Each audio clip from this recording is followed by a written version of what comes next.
नमस्कार साथियों, मैं राहुल नियोरे, असंगठित कामगार एवं कर्मचारी कांग्रेस का कार्यवाहक प्रदेश अध्यक्ष एवं मध्य प्रदेश कांग्रेस कमेटी का सचिव।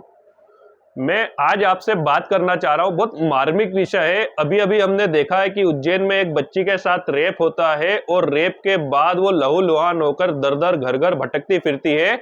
उसकी मदद के लिए कोई भी आगे नहीं आता है, किसी को उस बच्ची पे रहम नहीं आता है। हम बात कर रहे उस उज्जैन की, जो एक बहुत बड़ी, इस देश की बहुत बड़ी धार्मिक नगरी है, जहां राजा महाकाल खुद निवास करते हैं। उस नगरी में रेप हो रहे हैं, उस नगरी में रेप के बाद जो बड़ी बड़ी धर्मों की आस्थाओं की बातें करते हैं। अभी नवरात्रि आएगी तो जगह जगह नौ कन्याओं को ढूंढते फिरेंगे, यही घर जिन्होंने दरवाजे नहीं खोले वो नौ कन्याओं को ढूंढते फिरेंगे माता को खुश करने के लिए। तरह तरह के प्रयत्न, जयतन, तंत्र मंत्र सब करेंगे, सारी पूजा पाठ करेंगे। पर मुझे ये समझ में नहीं आ रहा है कि कब जनता समझेगी कि हम लोग जीते जी लोगों की सेवा करना, जीते जी बच्चे बच्चियों को मान देना, इससे बड़ा धर्म कोई हो ही नहीं सकता है। मुझे बात ही समझ में नहीं आ रही है कि धार्मिक नगरियों में भी ये सब हो रहा है। इंदौर की बात करो तो इंदौर में भी सब चीजें, रेप जगह जगह, आए दिन हमको सुनाई दे रहा है कि जगह जगह रेप हो रहे हैं, जगह जगह ये सब चीजें हो रही है। और ये हमें तब सुनाई दे रहा है, एक तरफ अगर हम राजनीति की बात, अगर इसको राजनीति से हम जोड़ के देखते हैं तो राजनीति में महिला सशक्तिकरण की बड़ी बड़ी बातें होती है, प्रधानमंत्री बड़ी बड़ी बातें करते हैं। और दूसरी तरफ हम देखते हैं कि संसद के अंदर बड़े बड़े महिलाएं हमारे वहां से प्रतिनिधित्व करती है, उनकी आवाजें इन रेप वाले मामलों में, इन सब मामलों में आवाजें बाहर नहीं आती है। दूसरी तरफ हम देखते हैं इसको, और अगर हम सामाजिक उससे जोड़ने का प्रयत्न, अगर मैं आप लोगों को सीधी भाषा में समझाने की बात करूं, जो मैं बोलना चाह रहा हूं, मेरा बोलने का तात्पर्य इस विषय पे यह है कि आज आशा कार्यकर्ता, आंगनवाड़ी कार्यकर्ता, हजारों विभाग की, भले वो हमारी नर्सें हो, भले वो किसी भी विभाग में हमारी बहनें काम कर रही हो, वो आए दिन हड़तालें करती है। हमने अभी देखा था कि आंगनवाड़ी कार्यकर्ताओं की हड़ताल चली, हमने देखा आशा, उषा, नर्सों की हड़ताल चली, अलग अलग विभाग की हड़तालें चलती। तो उनकी हड़तालों की मांग क्या रहती है इन महिलाओं की? सिर्फ खुद की तनख्वाह बढ़ाना, कि खुद को परमानेंट करना, बस ये दो मुद्दों पे, दो चार मुद्दों पे जो खुद से रिलेटेड होते हैं, जो खुद के विभाग से रिलेटेड होते हैं, और ये अलग अलग आंदोलन करती है। मैं आज इन सभी कार्यरत, सभी डिपार्टमेंट, ऑफिस, सरकारी, नॉन सरकारी, प्राइवेट, मैं सभी से पूछना चाहता हूं, और जो घर में बैठी हुई है, जो हाउस वाइफ है, जो हमारी माँ बहन बेटी है, मैं उन लोगों से भी पूछना चाहता हूं कि आप लोगों की जिम्मेदारी सिर्फ इतनी है कि अपना अपना देखो।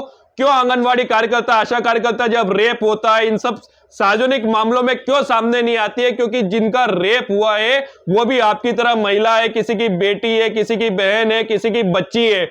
मुझे समझ में नहीं आता कब सामाजिक जागरूकता आएगी कि हम हमारा छोड़कर अपने लिए, तो आप लोग कई बार सड़कों पे बैठ चुके, अपनी ताकत दिखा चुके, अपनी मांगे मंगवा चुके, या बहुत सारी मांगे नहीं मानती है सरकारें।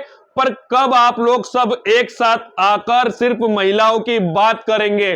कब आकर कहीं रेप होता है तो आप सब इकट्ठे होकर, सारे डिपार्टमेंट की महिलाएं इकट्ठी होकर, आशा, उषा, आंगनवाड़ी, ये सब कब सामने आएगी और कब अपनी ताकत बताएगी? एक तरफ माननीय प्रधानमंत्री जी महिला आरक्षण और इनकी बड़ी बड़ी बातें करते हैं, दूसरी तरफ हम देखते हैं कि महिलाओं के साथ जगह जगह रेप हो रहे, बच्चियों के साथ जगह जगह रेप हो रहे। एक तरफ हम देखते हैं कि धर्म की बहुत बड़ी बड़ी, धार्मिकता की बहुत बड़ी बड़ी बातें आजकल होने लग गई है, बड़े बड़े बाबा मार्केट में आ गए, धर्मों की बड़ी बड़ी बातें हो रही है, और दूसरी जगह उन्हीं धार्मिक स्थलों पे अधर्मिक काम होते जा रहे हैं, उन्हीं धार्मिक नगरियों में अधर्मिक काम होते जा रहे हैं। तो ये सब चीजें पैरेलल चल रही है। जो प्रधानमंत्री बोल रहे उसका उल्टा उनके कार्यकर्ता, उनके जो सहायक संगठन आरएसएस और इनके द्वारा किया जा रहा है। एक तरफ मुस्लिमों को जोड़ने की बातें करते हैं, प्रधानमंत्री बोलते हैं मुस्लिम बहनों से राखी बंधाओ, दूसरी तरफ हम देखते हैं कि मॉब लिंचिंग में मुस्लिमों को टारगेट किया जा रहा है, मुस्लिमों को मारा जा रहा है।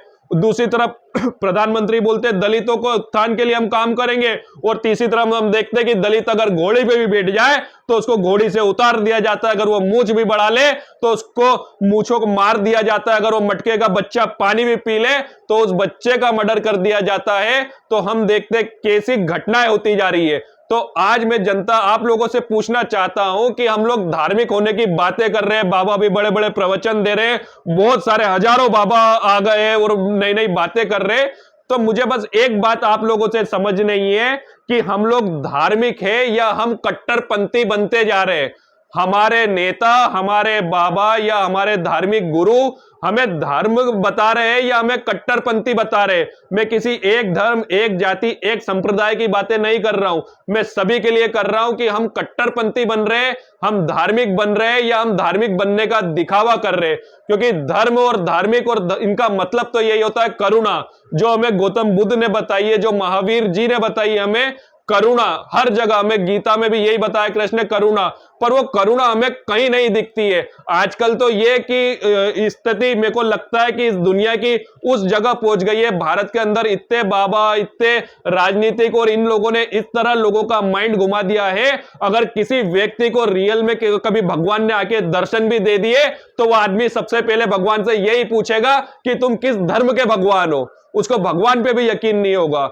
तो इतना ज्यादा माहौल हो गया, हमें गहराई से इस विषय को सोचना होगा कि हम हमारे बच्चों को, आने वाली पीढ़ियों को हम धार्मिक बना रहे हैं या हम किसी धर्म के प्रति कट्टरपंथी बना रहे हैं। हम इस देश में चाहते क्या है?